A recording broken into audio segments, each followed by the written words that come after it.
channel the discussion, an objective and impartial view of the issues of interest to you. Nation Beat is on now.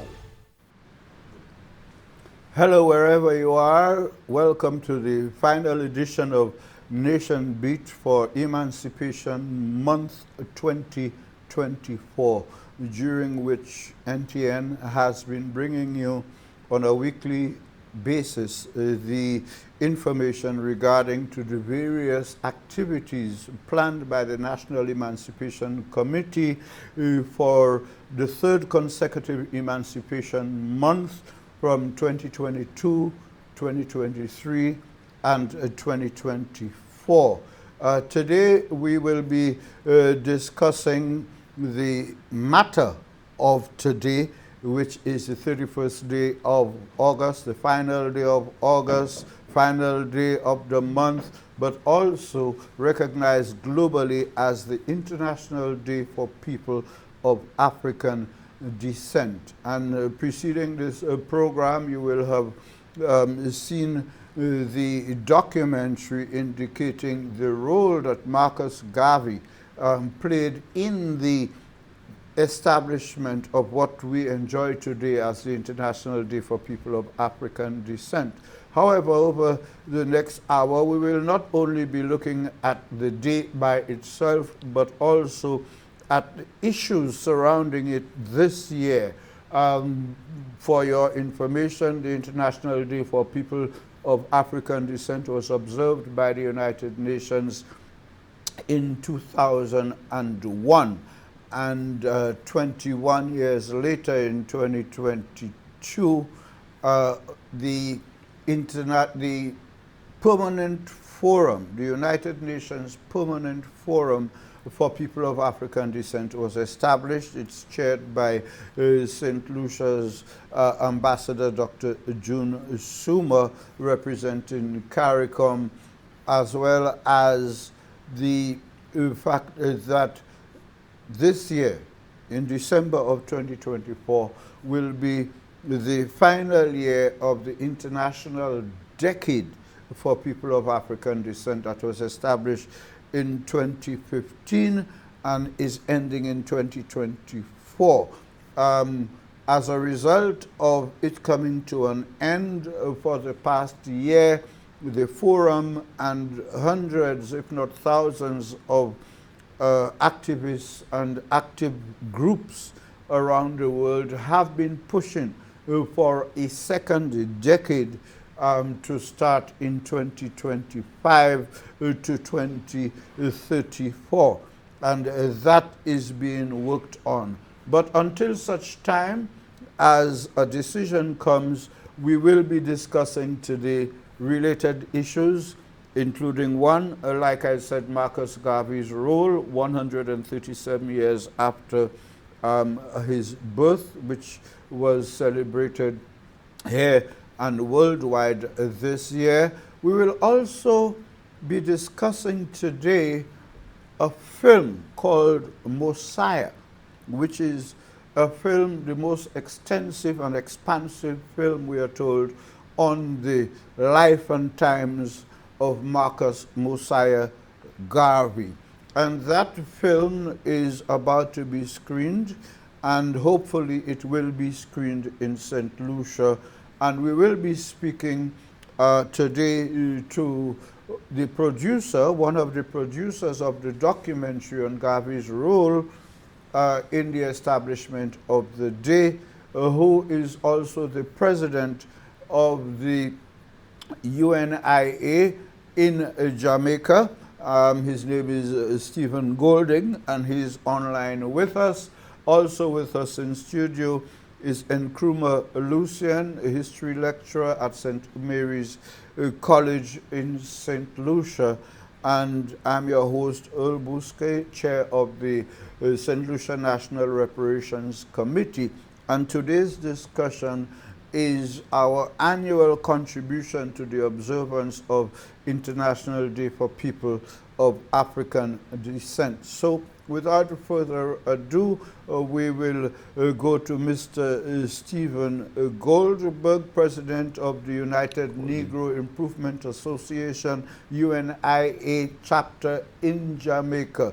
Steve, welcome to our show. Tell us about the documentary, the 22-minute documentary that you and others so painstakingly and successfully put together to inform us about the role of Marcus Garvey in the activation of the International Day for People of African Descent. Well, thanks so much for having me, Earl. And of course, good afternoon, good evening to your viewers and your listeners. I want to say big love, one love to our family there in St. Lucia.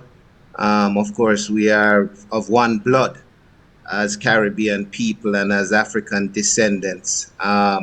Certainly, the video, the short, let's call it a short film that we did a few years ago, was to really bring to people's attention Marcus Garvey's role in the establishment of the International Day for People of African Descent.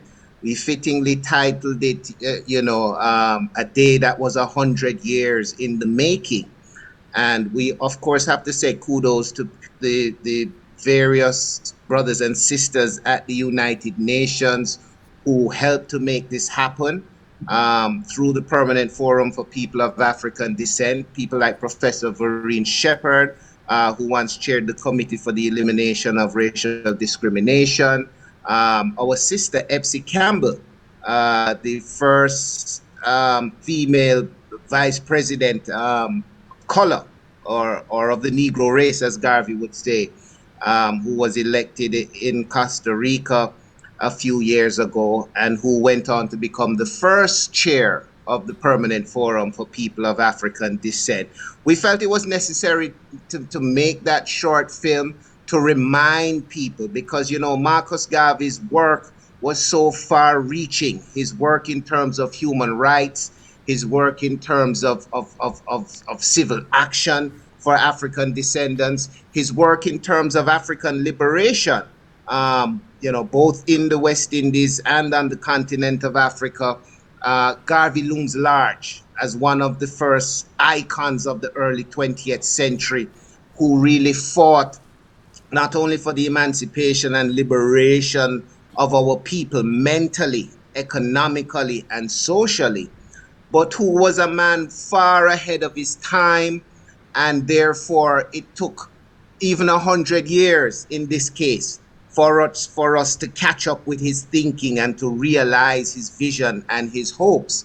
Of course, we are referring to the fact that August 31st was declared in 1920 at the first International Convention for the Negro Peoples of the World, the first international UNIA convention that Garvey chaired in New York City from August 1st to August 31st in 1920, opening up at Madison Garden and then going on for the entire month at his Liberty Hall in Harlem, New York City.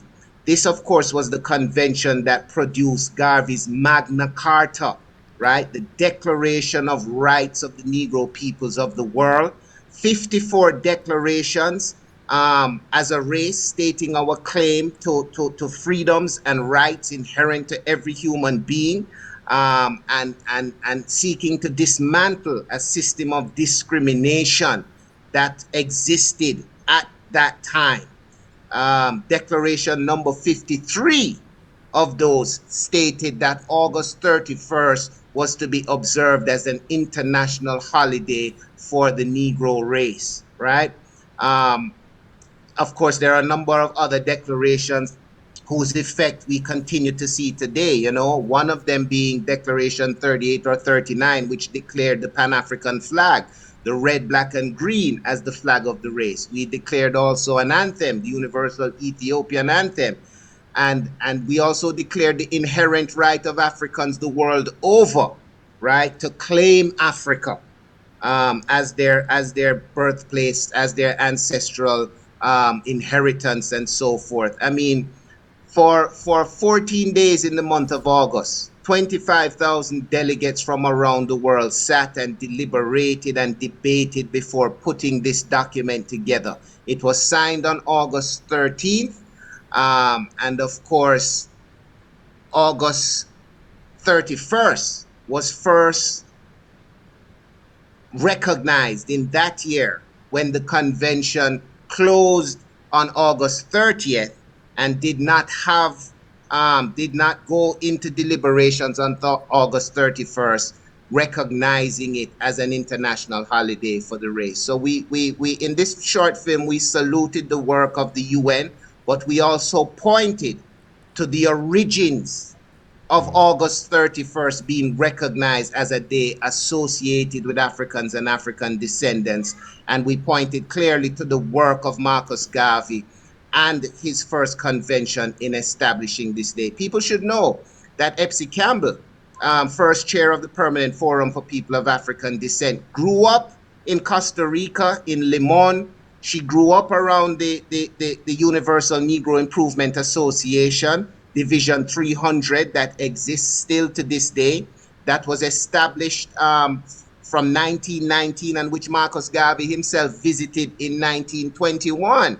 And so she was aware of this, and she speaks to it in her own presentation of why August 31st should be recognized. So we felt it was a great accomplishment, not only for us as members of the Universal Negro Improvement Association, but as members of the race worldwide, that after 100 years of this declaration, the international body at the highest level, today now known as the United Nations, was finally recognizing. In fact, when I was in Geneva in April for the third session of the Permanent Forum for People of African Descent, and I'll send you this later, in my own speech, I called for the United Nations to recognize Marcus Garvey and his work, whether by placing a bus there at the UN headquarters in Geneva, as the African Union will do next year in 2025, but also recognizing the fact that Garvey visited that place not once but twice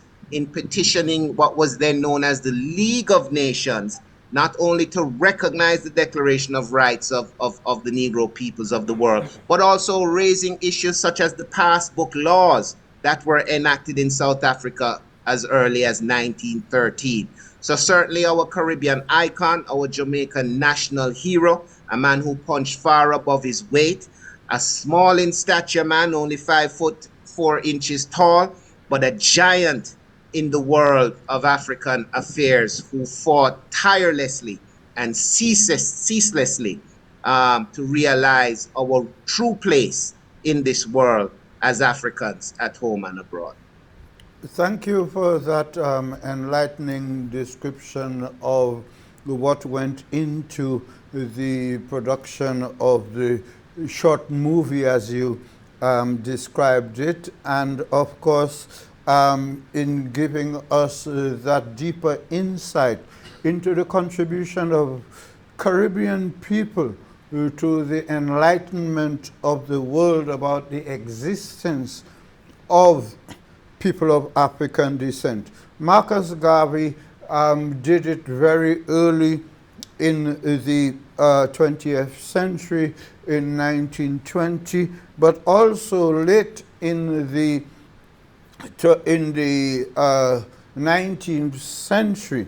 In 1897, when Marcus Garvey was only 10 years old, a St. Lucian from Blacklery in Castries was appointed by the then precursor of the Pan-African Congress to deliver a petition on behalf of the people of African descent and former enslaved persons 50 years after emancipation, having recognized that the emancipation story never produced what was promised. It was simply a removal of the chains from our feet to our stomachs and our brains.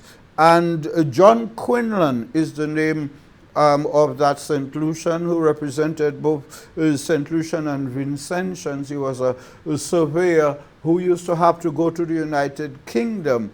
And historical research into the Royal Gazette in 1900 would show John Quinlan's signal contribution at that petition before the Buckingham Palace, the Queen in Buckingham Palace at the time.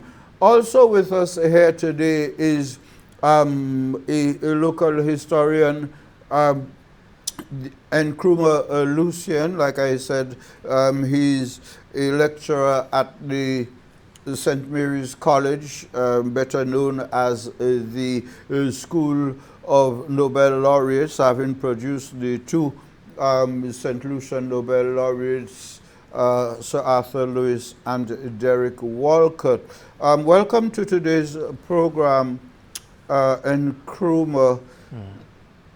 In following up on what we've heard from Mr. Golden, we have a situation where the permanent forum exists. It is now an institution at the United Nations, and like I said earlier, St. Lucia's Dr. June Soomer, former Secretary General of the Association of Caribbean States and former Ambassador of St. Lucia to CARICOM and the OACS, is now the chair, having succeeded Elsie Campbell-Barr of Costa Rica.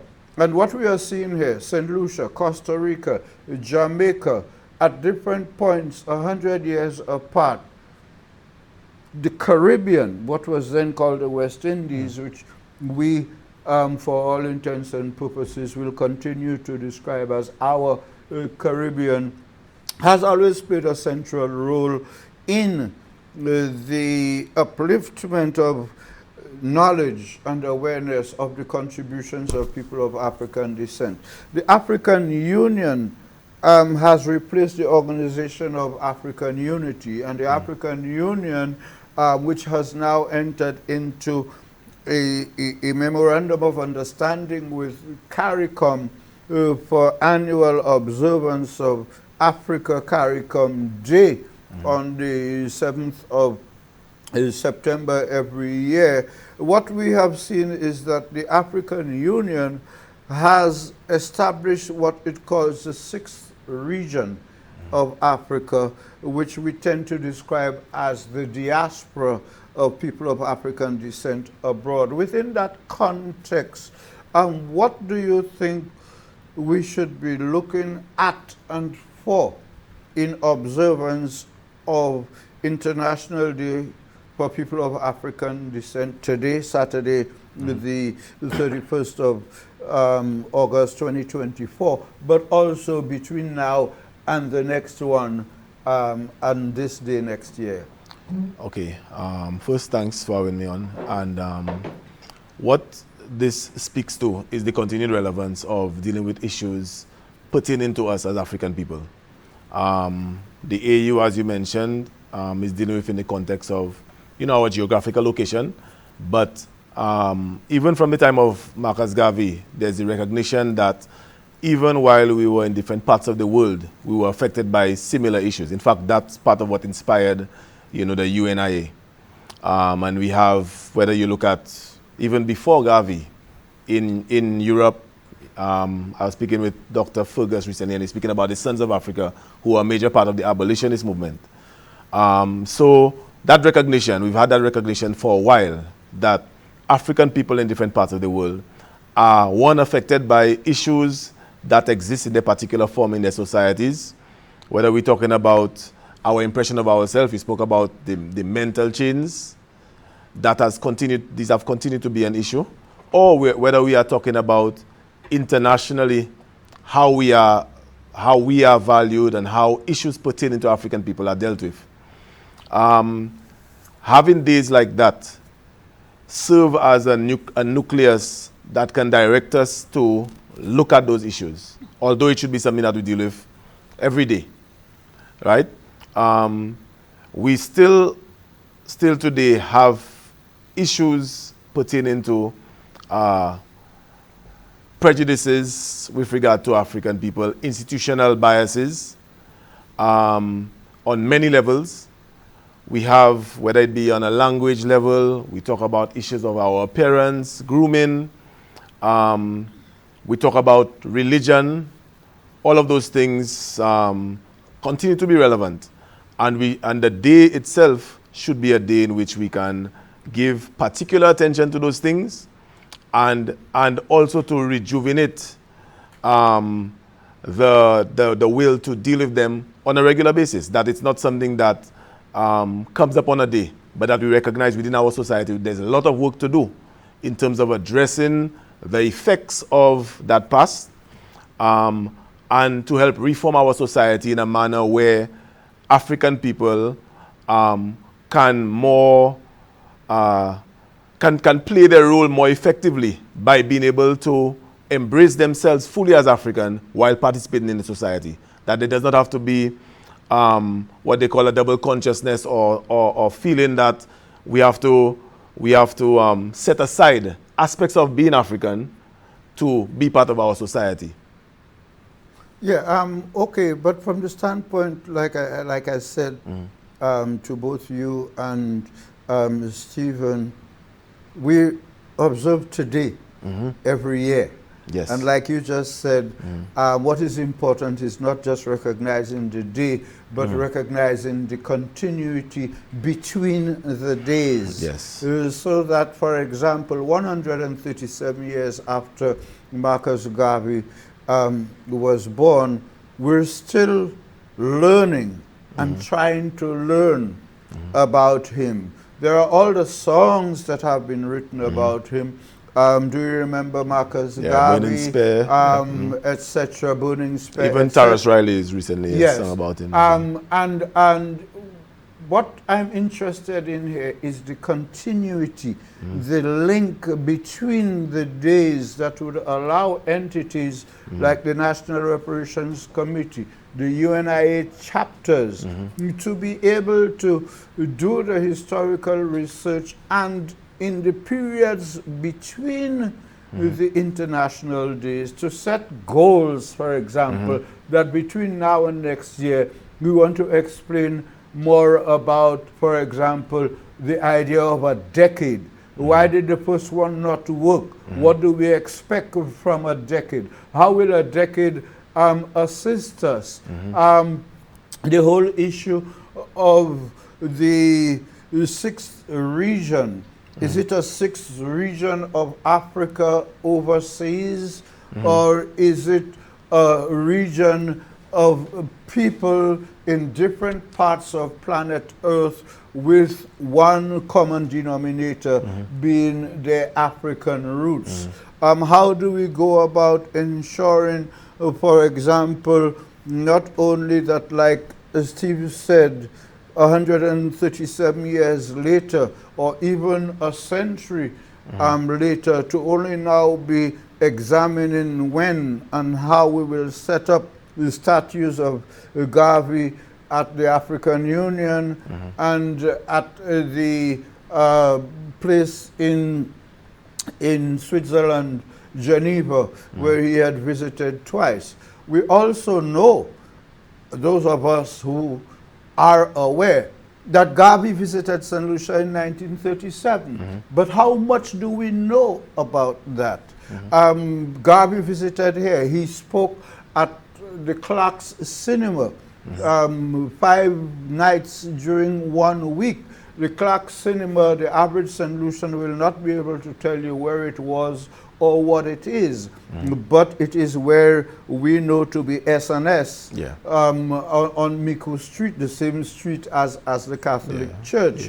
What did he say? Who were the people there? What influence did his addresses have? We happen to know from the likes of Sir Calix George that Sir Arthur Lewis's father, and the Lewis family, the Clark family, the middle class people of African descent, the educated St. Lucians of the time went not only at one night, they kept going to listen to Garvey. But there is no documentation of that because at the time our news used to come from Dominica.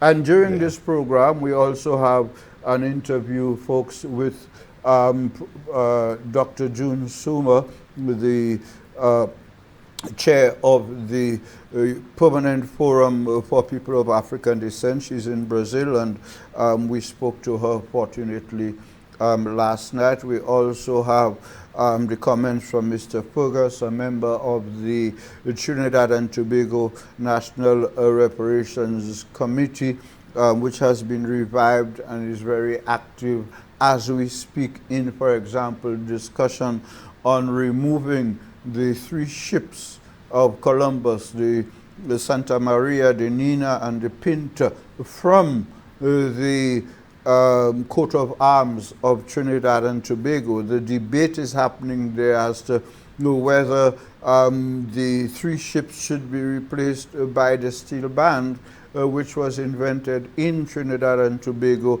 as the only musical instrument that was invented in the 20th century. The discussion is proceeding in Trinidad as to what the 3 ships should be replaced with, but that move has also brought into context the need perhaps for other countries, including St. Lucia, to re-examine their coats of arms to see whether there are any supposedly offensive symbols that link to colonialism or do not represent a national picture. So it is within that context, we will come back to you, Stephen. What do you say the likes of the National Reparations Committees and the UNIA chapters and the various other organizations promoting respect for and recognition of people of African descent? Like I was saying with Nkrumah, we celebrate the day today, and we will again a year from today. But what do you suggest and recommend that we should be doing between the days, Steve? You know, Earl, another of the declarations in 1920, I forget which one, said that it was absolutely important that Negro boys and girls be taught Negro history or true African history. Another one outlawed the teaching to our children that their race was inferior to any other. And I think that ties in excellently to your question, because it's about narrative, and it's about us reclaiming our true narrative and taking control of our narrative. And this is what the issue is with situations such as the Trinidadian coat of arms and other things. And I want to big up Brother Nkrumah for even mentioning the Sons of Africa, because that is another example of how we have gotten a colonial narrative ingrained in our educational curriculum, and why we are not able to truly and fully liberate our children through knowledge of themselves, because we have not been giving it to them as we should have for a very long time.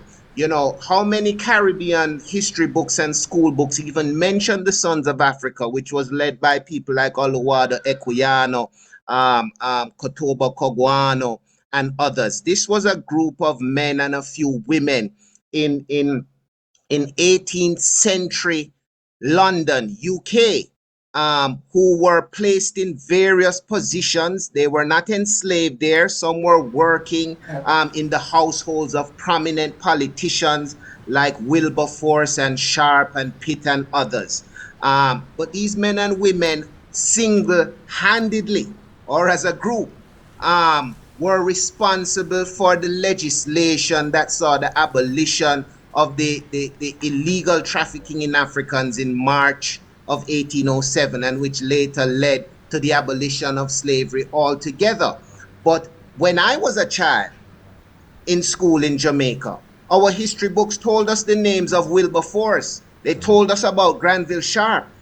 It wasn't until I was an adult in university doing my own research outside of my studies that I came across people like Oluwado Equiano, a man who bought his way out of slavery not once but twice, and was able to position himself to have influence over lawmakers in the UK. It was Oluwado Equiano that brought to the attention of the British Parliament the Zong massacre, and he followed it up by putting together a group of young MPs looking to make a career for themselves, and who decided that that career could be made through the abolitionist movement, and hence we had the eventual abolition of the slave trade. Equiano and the Sons of Africa were also influential in pushing Britain to establish Sierra Leone as a repatriative colony, right? Equiano himself served as a commissar for the Sierra Leonean project. But we don't teach our children these things. We don't put it in our storybooks. We don't put it in our nursery rhymes. Our nursery rhymes are still talking about London bridges burning down and Jack and Jill went up the hill. So Garvey knew these things when he said in his African fundamentalism that we must promulgate a doctrine of our own without any apologies to the powers that be. The right is ours and God. That we must reclaim our history, that we must begin to teach our children to imbibe and fully understand that their ancestors built the pyramid, and that Pharaoh was not a bad man like they learn in the Christian churches, but that Pharaoh was actually their great-great-great-great-great-grandfather several times removed, until we have an education system that begins to empower our generations in that fashion, instead of leaving them to feel that Africa made no great contributions to civilization, and that their nursery rhymes always glorify European kings and queens, instead of teaching them about the greatness of Timbuktu. You know, in Jamaica, in our lingo, when we say Timbuktu, it means that you're gone to Timbuktu, you're lost in the bush somewhere, you may never come back, you can't find your way. It does not even pay homage to the fact that Timbuktu was the first university city, right? And that the richest man in the world, Mansa Musa, brought scholars from all over the world there to build it up as a seat of learning, and it produced a number of scholars of the African race. No, instead, we have followed a tradition developed by the minority of Europeans in order to control a majority of African descendants in the Caribbean, that downplays our history, that denigrates it, and turns it into fodder. So Timbuktu now is lost, and Timbuktu is not what it used to be in the minds of our children. We have to correct that. And that's something that is a part of what we call the reparative process. It's a part of reparation. So in each island, if we're serious about reparation, right, one of the first things we have to do is seek to decolonize the educational system, decolonize our national symbols as Trinidad is doing, and begin to give our children a true sense of connection to Africa, a true sense of self-identity as Africans, to reclaim their history and take their rightful place in the world. Subconsciously, we're all suffering from white supremacy. We see it in our history, we see it in our politics, we see it in the bleaching that's still going on in places like Jamaica and Nigeria. We see it on the heads of our women when they choose to cream and straighten their hair and fashion it in a European way, rather than talking about good hair and bad hair. Instead, they should be embracing their Afrocentricity. And I heard Brother Nkrumah speak about issues of grooming, something that we are still contending with in Jamaica ourselves. All of this is reflective of the fact that we have been taught to reject our African identity.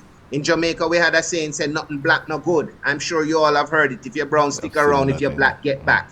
These things are still prevalent in the minds and the psyche and the culture and the society of our people. And Well, let me. therefore, reparations is not just about reclaiming what is owed to us financially, but it is about repairing the damage spiritually, mentally, and otherwise. Go ahead, bro. Before our link expires, could you go into the other aspect we want to hear from you, having to do with the Garvey movie Messiah? Tell us what you can about it. We have the trailer, but tell us about how it came about, Yes. why, and what you plan to do insofar as Yes, taking it I heard you around. describe it as an extensive film, which is not quite true, Earl.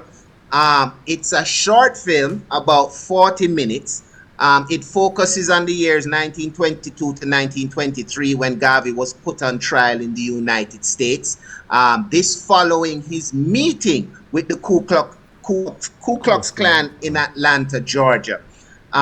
It's a 40-minute short, but it is a part of an initiative that we have fully endorsed, embraced, and are promoting and working with to produce new media on Marcus Garvey. Our eventual goal is to put out a full 13 episode series on Marcus Garvey and the UNIA and the movement between 1914 and say 1927 when he was deported back to Jamaica. Because 1 2 hour length movie cannot encompass the life and work of Marcus Garvey, which was so vast and touched so many people and so many areas and so many arenas. So what we've done is to embrace the director, Brother Gerard. The actor who plays Garvey, Samuel Lee Fudge, is also the writer of the film. They've done a wonderful job. I know some of us in the Caribbean may criticize the accents, but these brothers are fully steeped in the spirit of Garvey. And they see this not as simply just work or vocation, but a calling and a mission. So the film was done from last year. They've been doing several film festivals around the world, and I have to tell you, Earl, they've been winning quite a number of them in Detroit, in Charlotte, even in Florence, Italy, New York, in Washington D.C. They've been doing excellent. The film has been received wonderfully. We are going to be bringing it to the Caribbean, hopefully to St. Lucia, to St. Vincent, to Barbados, and we're choosing to do this in October on the anniversaries of Garvey's tour and visit to these islands in 1937, as you mentioned earlier. He visited St. Lucia on October 17th. He was in Barbados on October 18th. He was in St. Vincent on October 19th, Trinidad on October 20th. So we are going to be retracing those steps and combining the screening with a mini lecture as well as a panel discussion with the filmmakers after, because we want to use the people of the Caribbean as a sounding board, as a litmus test. We want to get their feedback, what they thought about the film, how it could be improved, what areas we should look to maybe develop differently. All of this on the road towards a full 13 episode series that we hope to get done within the next 5 years. So we want this to be a collective thing done by the people. We're asking for them to come out and support the screening. There's a GoFundMe that we will announce at those screenings for people who want to contribute. People who contribute a certain amount will even have their names in the credits. This is like the Black Star Line all over again. 10 Earl, seconds but this left. time we're making the focus Marcus Garvey, his life and his work. Tell us in 10 seconds what to look for. In the film or in coming in to St. Lucia? for the film. Say again. Tell us in 10 seconds your final remarks. Just that I'm looking forward to visiting St. Lucia, to screening this film, to sharing it with a new generation who may not know as much about Marcus Garvey. And we're also looking forward to honoring the spirit of Garvey. Garvey always said when he was gone, look for him in the whirlwind and the storm, look for him in the spirit because he would come back. Well, I'm here to say to St. Lucia that he's coming back on the exact day, right? Some some 87 years later to St. Lucia, October 17th, and we want the people to come out. We want them to learn about Marcus Garvey, and we want them to be a part of sharing Garvey with a new generation and to the world, because his work is not yet done and the whirlwind and the storm has arrived. Thank you, Stephen Golden, and we look forward to your arrival here with Marcus Garvey's movie and everything about him on the 17th of October. You're viewing NTN, and this is Nation Beat, the last for Emancipation Month 2024. In studio with us is still Mr. Nkrumah Lucian. Nkrumah, as Stephen was saying there, the need for us to be able to get young persons to move beyond where we have been stuck for decades and centuries. You're in the education business. You will have shared the bad news about the poor performance of Caribbean students in regional examinations, and of course the researchers and the analysts will be going heads over heels to try to figure out why.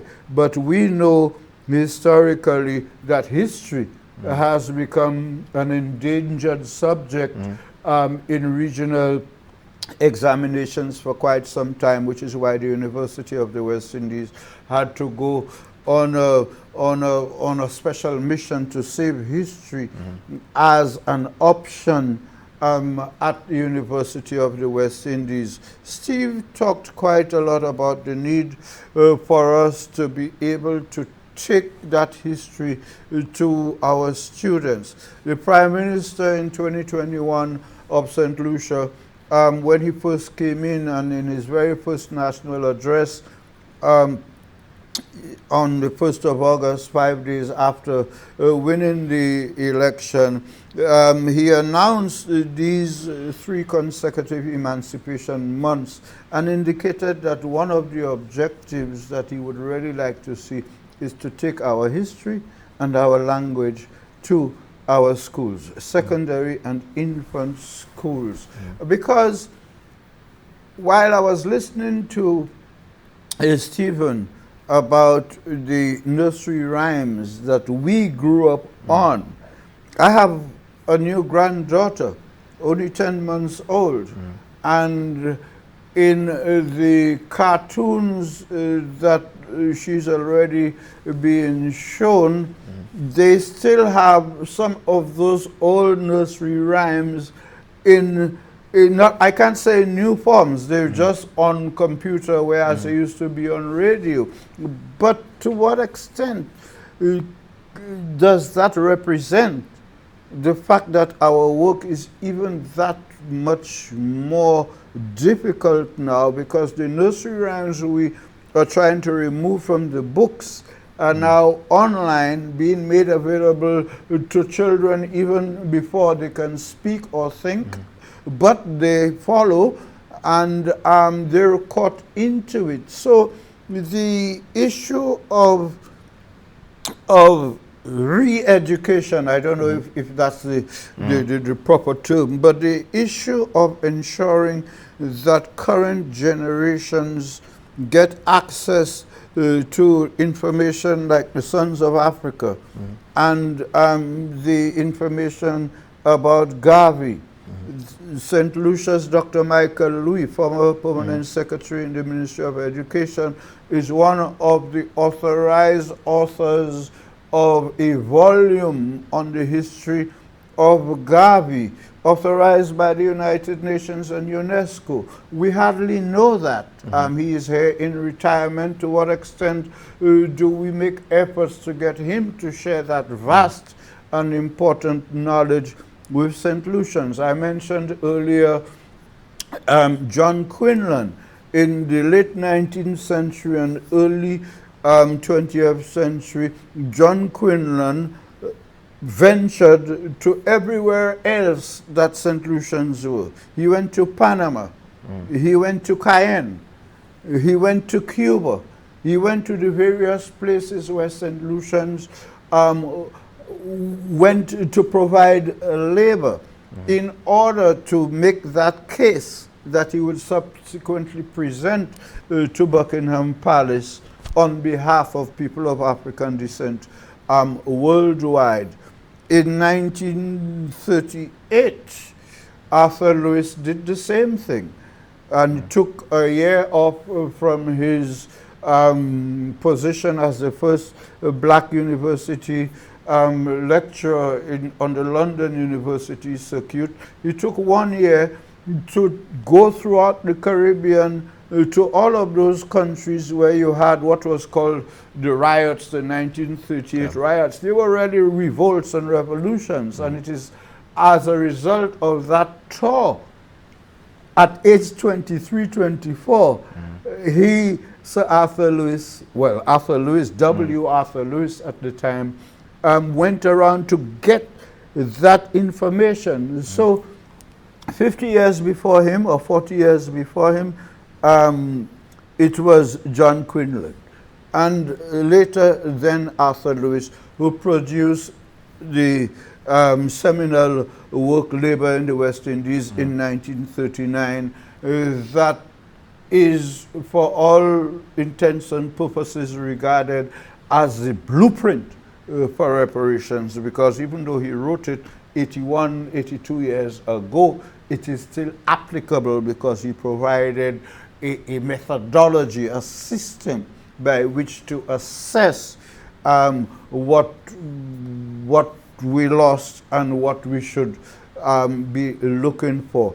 So how do you think we're going to have to approach transformation of those expressed desires to take Creole and genuine Caribbean and African history to schools? How do we do that when, as you well know, we have an education system where principals still largely determine what takes place under the roof of their schools, and as with, for example, the issue of Black Lives Matter and the issue of grooming, as it is called, of students. 40 years ago, we overcame the whole grooming issue when a then Minister of Education passed a diktat that children of Rastafarians should be allowed to attend school with the locks, providing it is covered.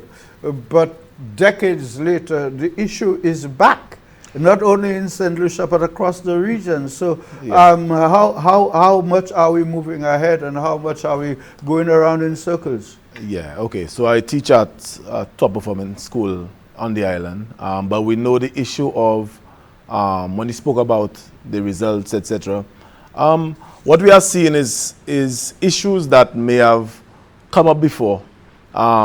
People often talk about having to repeat stuff that you may have addressed in a particular form. And okay, Rastafari having played their part, both in terms of sensitizing us to people like Marcus Garvey, and through their own struggle in terms of being recognized and being able to participate effectively within the society. With the issue of hair, for instance, raise the issue. It's very important where persons who are, you find it in many cases where persons are expressing aspects of their Africanness or trying to identify Africa, we find there's a clash. You find there's a clash within the society. So with Rastafari, it came up, but it will come up again, obviously, because it's wider than Rastafari. Rastafari is perhaps the strongest expression of African, identity we saw in St. Lucia for a while. But it goes beyond that. People will address it from different perspectives. When we speak, I just want to speak briefly about the issue of, we spoke about language. English is the language of instruction within our school system. That was something that was largely imposed, where even when the majority of the population did not speak English, it was felt that that would be the language of instruction, and we have been struggling with it throughout. This is not to say that we should not use English, but we also have to be very true to our reality, and then it will determine for us how do we bridge, make that connection. The issues of, we speak about grooming, we speak about relating to ourselves in a positive manner. That I think will have to come from a lot of different areas. And it's not just for the young persons. We have to bear in mind that even the people who are creating policy, the people who are leading our schools and our institutions themselves went for an education process where some of the prejudices were blatantly reinforced, and some of them were just not addressed. So these are people who are coming with a background that also miseducated, etc. So it has to be and we are living in a time where it's possible to engage that issue, not just in the school system. For instance, we are doing it on this program where persons can become aware and engage those issues on their own. It's one thing to tell people love their hair, but then that is tied to so many deeper things. For instance, how people even view being African, will affect whether people feel good about their hair or feel that their hair is good enough to wear to work. These kinds of things. So it's a matter of engaging the issue and continue to engage these issues about our identity and how we relate, and being in a society with people of different origins as well, and knowing where we stand in those things. I just want to make one more point with regard to something that Garvey himself pointed out. One of the things that Garvey affirmed is our rights as African people to relate with ourselves, to, he said, to identify saints and matters of our own. And what he was saying is that from our perspective, we should embrace our right to say who is great among us, who are the people we should recognize, So we have 2 Nobel Prize winners, both of who have done great things, but we should also have a standard by which, in terms of our wider reality, it's not simply because they got the Nobel Prize that they are great, but we should be able to assess that from the perspective of our history and our realities as to Derek Walcott, Safa Lewis, and even others who may not have been recognized. Identifying our emancipation and national heroes. Yes. We talk about, for example, Petronine, Yeah. who we didn't know about largely until the start of the annual observance of Emancipation Month. The first started off with her, and the last has ended with the 1796 revolution in Soufrière, which again most people did not know about, but on August 1st this year it was played out live on national TV. There will be, of course, the discussions as to whether it was done well or not well enough, etc., etc. The usual type of criticism. But in the first 3 years of Emancipation Month, I think it would be true to say that the decision has resulted in St. Lucians learning more about ourselves, our country, our history, the contributions we have made to being who we are and being where we are today. All of that is something that is within the context of the 10 years of the National Reparations Committee, which has existed alongside that movement over the past decade, when we also had the decade for people of African descent. So the contribution of the National Reparations Committee, the revival of interest in Garvey allows us to now know that there was a UNIA, United Negro Improvement Association in St. Lucia. The head of that was a gentleman by the name of Wilberforce Norville, and the house he lived in at Hospital Road in Fuasho is still there.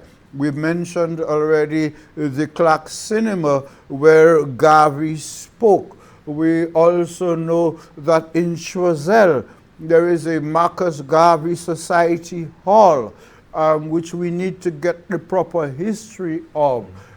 We need to be able to do that research to find out what Garvey said here and the extent to which what he said here would have influenced people.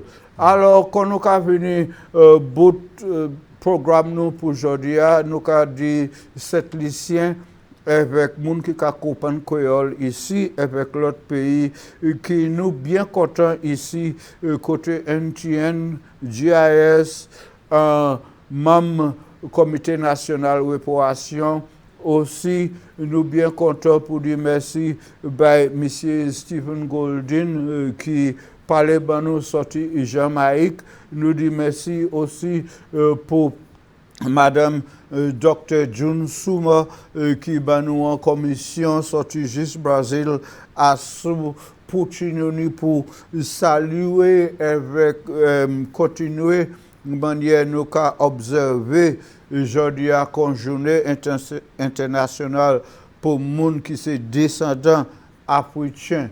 Avec aussi nous avons monsieur sorti monsieur Fogas sorti Trinidad qui nous aussi turn about. Alors tout ça nous a parlé avec où j'attends aujourd'hui c'est pour préparer nous pour comprendre que c'est pas seulement à ce jour dernier jour à où tous les années pour nous célébrer journée mais entre journée avec l'autre année ça c'est temps nous pour apprendre plus qui nous a motivé plus avec pour nous connaître plus about qui nous est qu'on nous sorti pour nous savoir qu'on nous voulons aller.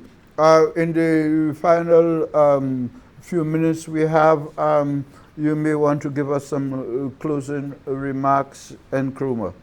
Yeah, I just want to re-emphasize the importance of using that as a reference point, ourselves as African people, to understand things within the world.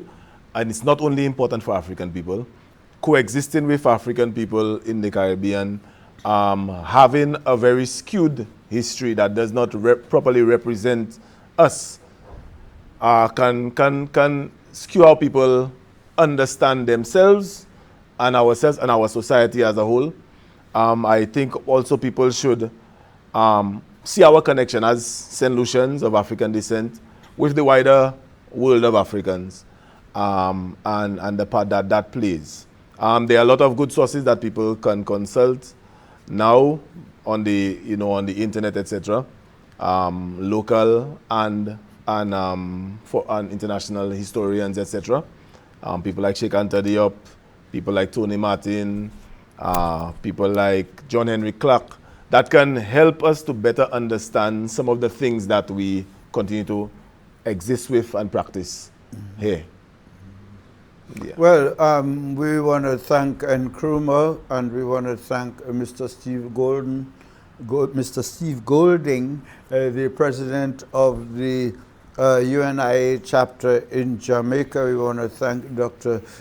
June Suma in Brazil. We want to thank also Mr. Fergus from Trinidad and Tobago, and we want to remind you that the movie Messiah will be in St. Lucia on October 17th, which is also Fête de la Marguerite, but it is also the anniversary of Marcus Garvey's visit to St. Lucia on that date in 1937. So we look forward to you coming out to see the screening of that movie. We will be making the announcements as to where and when, But until then, I'm Earl Bousquet, thanking you for joining us today from wherever you are on International Day for People of African Descent 2024. And we also thank you on behalf of the National Emancipation Committee and the Cultural Development Foundation that have been coordinating this year's observance of the 3rd annual Emancipation Month. Looking forward to more Emancipation Months in the years ahead. Until then, until next time, thanks for viewing, and do enjoy the rest of your International Day for People of African Descent. Thank you.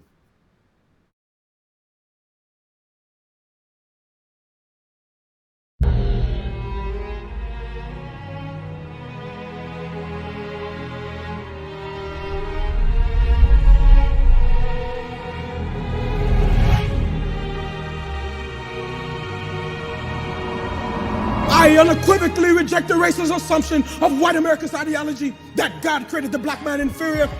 Because if Negroes are created in God's image and Negroes are black, then God too must in some sense be black.